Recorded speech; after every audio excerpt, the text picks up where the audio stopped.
बिस्मिल्लाहिर्रहमानिर्रहीम। अस्सलाम वालेकुम। आज 7 मई बरोज़ हफ्ता हम बात करेंगे बनी गाला ज़राए का बड़ा दावा सामने आया है और इस वक्त शहबाज शरीफ अपनी अक्सरियत खो चुके हैं और उनके पास 174 में से 168 वोट बचे हैं और उनका ये दावा है कि अगले आने वाले चंद दिनों में ये हुकूमत गिर जाएगी, ये हुकूमत टूट जाएगी। और साथ ही फिर पंजाब के हवाले से जो बड़ा दावा किया गया उसकी तफसील भी मैं आपके साथ शेयर करूँगा, क्योंकि आज पंजाब में दो बड़े मफाद परस्त टोले की मुलाकात हुई है और उस मुलाकात में पीपल्स पार्टी और नून लीग की तरफ से जो पावर शेयर का फार्मूला है वो आज तय होता रहा है। और ये ऐसी पावर शेयरिंग है कि जो इनका फार्मूला तय होने से पहले ही हुकूमत घर चली जाएगी।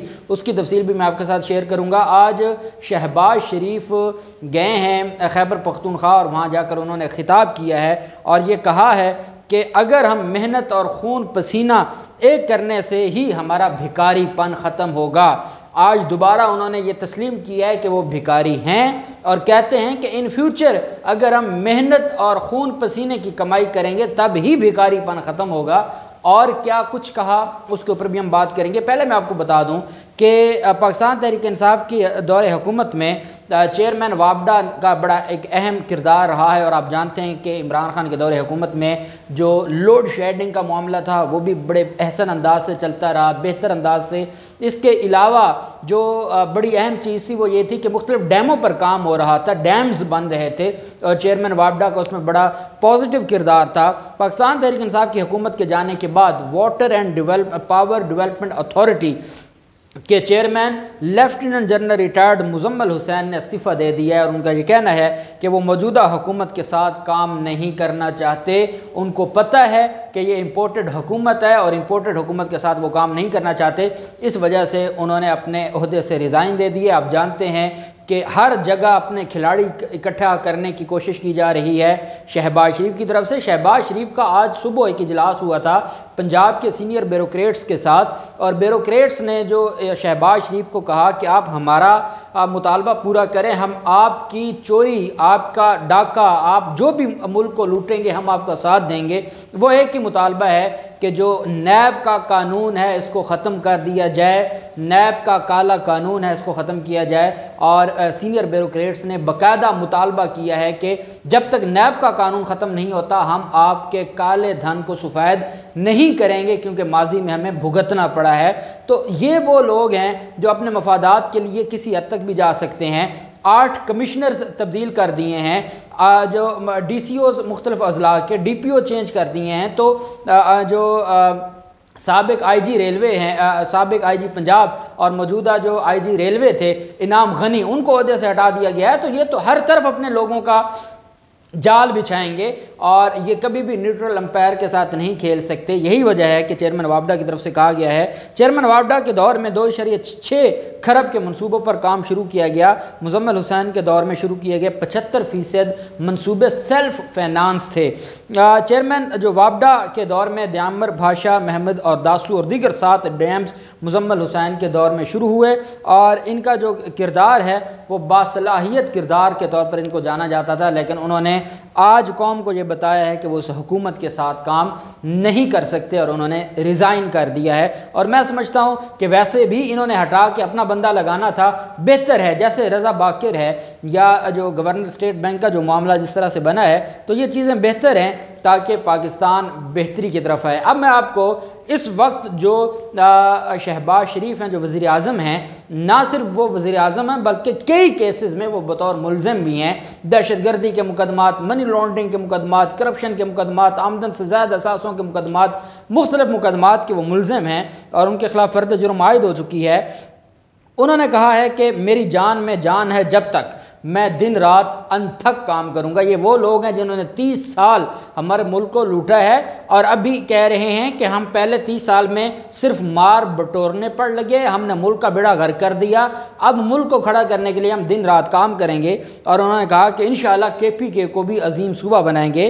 उन्होंने कहा कि मैं इतना अरसा तहरीक इंसाफ की हुकूमत रही, कितने अस्पताल हैं, कोई अस्पताल नहीं है खैबर पख्तूनख्वा में, मुफ्त इलाज यहाँ होता नहीं है। हैरान परेशान कि शहबाज शरीफ जब आज गए हैं खैबर पख्तूनख्वा और जो वहाँ पर चोर चोर और भिखारी भिखारी के नारे लगे हैं, जिस तरीके से खैबर पख्तूनख्वा की अवाम ने गम व गुस्से का इजहार किया है वो इस बात का सबूत है कि लोग इस इम्पोर्टेड हुकूमत को मानने वाले नहीं हैं।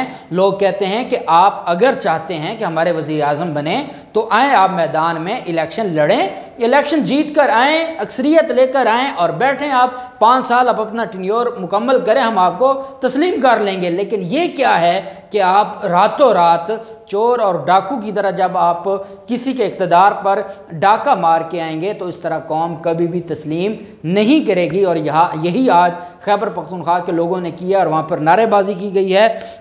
उन्होंने ये कहा है कि हम आटा सस्ता करेंगे, मुझे अपने तन के कपड़े बेचने पड़ जाएं तो मैं आटा सस्ता करूंगा। इस वक्त मुर्गी आप जानते हैं कि जो मुर्गी का कारोबार है वो हमजा शहबाज का है। मुर्गी 55 रुपए तक महंगी हो गई है, बिजली महंगी हो चुकी है, डीजल पेट्रोल ये महंगा करने वाले हैं। इसके अलावा आटा महंगा होता जा रहा है, गंदम इन्होंने कहा है कि एक सूबे से दूसरे सूबे में नहीं जाएगी। आपने इतना कुछ कर दिया, आपने जो स्टॉक मार्केट है मंदी आ गई है, उसमें मंदा आ गया है, बुरे हालात हैं, और आज आप कहते हैं कि आपके कपड़ों से कौन सा, आप कहें कि आपने जो माल बनाया है, जो एवन फील्ड अपार्टमेंट बनाए हैं, जो दुबई में आपने बनाए हैं, जो आपने मलेशिया में, जो ऑस्ट्रेलिया की जो सरकारी स्टील मिल है उसमें आपके शेयर्स हैं, वो लेकर आए ना इस कौम के मसाइल हल करने के लिए। आपके कपड़े बेचने से क्या हो जाएगा? और आप जो एक दिखावा दिखाते हैं कि आप एक सादा आदमी हैं। आप बताएं ना कि सलमान शहबाज का कितना कारोबार है, आप कितनी शुगर मिले हैं, कोई एक शुगर मिल बेच के मुल्क पे लगाएं, पता चले कि ये पाकिस्तान के खैर खां हैं, इस वक्त पाकिस्तान को ज़रूरत है। आपको तो सऊदी अरब जाने की ज़रूरत ही नहीं थी, आप तो जाते लंदन में और वहाँ पर जो आपके अरबों डॉलर पड़े हैं वो आप ले आते। आपको क्या ज़रूरत थी भिखारी होने की? आपको क्या ज़रूरत थी ये कहने की कि हम खून पसीना, आपने बहुत खून पसीने की मेहनत कमाई है, आपने इत्तेफाक का जो लोहा था वो इतना बेचा है कि आप तो इस मुल्क को तरक्की की मंजिल पर पहुंचा सकते थे, आप तो इस मुल्क के सारे कर्जे उतार सकते हैं जाते, और जो मुल्क इस मुल्क से आपने लूटा था वो वापस लेकर आते। लेकिन हकीकत ये है कि ये ऐसा कुछ नहीं करेंगे, सिर्फ बातें हैं। कौम ये जानती है कि जिन लोगों ने 30 साल में इस मुल्क का भला नहीं किया वो अब कैसे भला करेंगे। और अब जिस तरीके से ये इक़्तिदार लेकर आए हैं वो अमेरिका के दी हुई एक मेहरबानी है, और यही वजह है कि बिलावल ज़रदारी दोबारा अमेरिका, उनका वज़ीर ख़ारजा से रब्ता भी हुआ है और वो दोबारा अमेरिका के दौरे पर एक नई CV लेकर जा रहे हैं कि गवर्नर आपने मुझे वज़ीर ख़ारजा तो बना दिया है, और हमारे ख़िलाफ़ जो मुकदमात बनाता था करप्शन के, और हमारे ख़िलाफ़ जो जाली अकाउंट्स का एक पूरा जाल बिछा दिया था, और हमारे ख़िलाफ़ इतनी बड़ी एक रिपोर्ट JIT की आ गई थी, इमरान खान को तो आपने हटा दिया है, हमारा जो लूटा हुआ माल था उसको आपने सेव कर लिया है।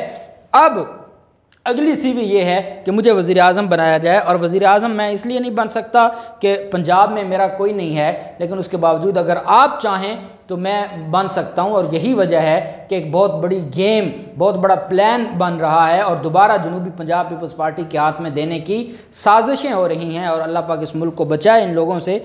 अब वो कहते हैं कि अच्छा पंजाब की जो अभी पंजाब की ये हालत है कि 14 मई को जो कमिंग ट्यूसडे है दोबारा वहाँ पर हेयरिंग है। पाकिस्तान तहरीक इंसाफ उसी दिन नाहल करवाना चाहती है। इनके जवाब MPS के आएंगे, MPS के जवाब जमा होने के बाद तस्लीम करेंगे तो वो डिसीट हो जाएंगे, अगर मुकर जाएंगे तो वो ताहयात नाहल हो जाएंगे। दोनों सूरतों में हमजा शहबाज के 171 लोग बचने हैं, और अगर वो 26 चले जाते हैं तो काफ लीग और पाकिस्तान तहरीक इंसाफ के 176 हैं। जब 176 वाला हुकूमत बनाएगा कि 171 वाला, तो हमजा शहबाज की तो हुकूमत वैसे फारिग होने वाली है। लेकिन अब इनकी तरफ से पहले ये वफाक में हिस्सा मांगने के लिए लंदन गए थे, अब पंजाब में हिस्सा मानने के लिए ये लाहौर, इन्होंने 7 रुकनी वफद ने मुलाकात की है, और अब गवर्नर का ओहदा इन्होंने कहा हम नहीं लेते, हमें चेयरमैन सेनेट बना दें और हमें 4 वजारतें दे दें। गवर्नर का इस वजह से ओहदा नहीं लिया, इनको पता है ये गवर्नर हटा ही नहीं सकते।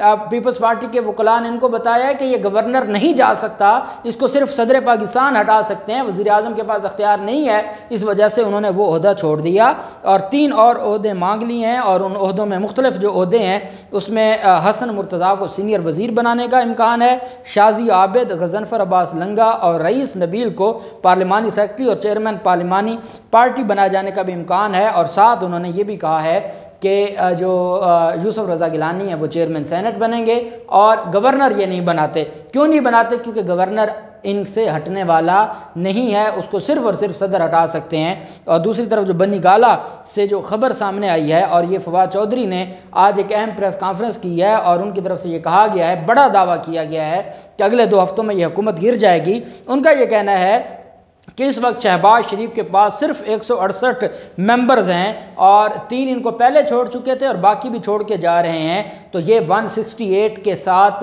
नहीं, किसी भी सूरत में इनकी अक्सरियत नहीं इनके पास बची। और फवाद चौधरी का ये भी कहना है कि अगले आने वाले दिनों में सदर वोट ऑफ कॉन्फिडेंस का कह सकते हैं वज़ीर आज़म को, और वज़ीर आज़म के पास कोई और ऑप्शन नहीं बचेगी सिवाय इसके कि वो वोट ऑफ कॉन्फिडेंस की तरफ जाएँ। फवाद चौधरी का ये कहना है कि हमारी मुलाकात हो चुकी है, हमने चीज़ों को डिस्कस कर लिया है सदर पाकिस्तान के साथ और हम बहुत जल्द, और काफली का आप जानते हैं, और ये शेख रशीद ने भी ये बात की है कि सालिक हुसैन और तारिक बशीर चीमा वो अपनी राहें अलग करना चाहते हैं। 174 वोट इनके पास थे, 2 वो चले जाएंगे, 172 बच जाएगा।